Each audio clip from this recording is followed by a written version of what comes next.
তুমি কি জানো যেসব ফল আর সবজিগুলো তুমি খাও সেগুলোর গঠন এখন বদলে গেছে? মানে আজকের লেবুটা 40 বছর আগের লেবু না, ওটা একদম আলাদা ছিল। তখন ওর মধ্যে মিনারেলস, ভিটামিন, জল সবকিছুর অনুপাতই আলাদা ছিল। এখন যেটা তুমি খাচ্ছ সেটা একেবারে অন্য জিনিস। এটা তোমার জানা আছে তো? এর অনেক কারণ আছে, কিন্তু তার মধ্যে একটা বড় কারণ হলো ক্লাইমেট চেঞ্জ। তুমি আজ যে শশা খাচ্ছ সেটা 40 বছর আগের মতো না।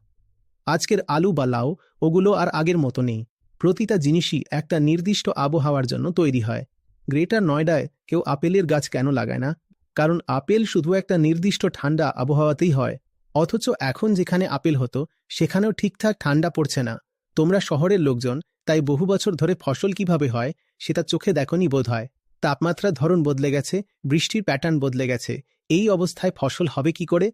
এবছর জানুয়ারি থেকে এপ্রিল পর্যন্ত প্রথম 4টে মাস গত 125 বছরের মধ্যে সবচেয়ে গরম মাসগুলোর মধ্যে পড়েছে। জানুয়ারি, ফেব্রুয়ারি, মার্চ আর এপ্রিল সবকটাতেই রেকর্ড গরম ছিল। আর মে মাসটা ছিল সবচেয়ে ভেজা মাস। গত 125 বছরে এত ভিজে মে মাস আমরা দেখিনি। মে মাসে আবার বৃষ্টি হয় নাকি? এই অবস্থায় ফসল ফলবে কি করে?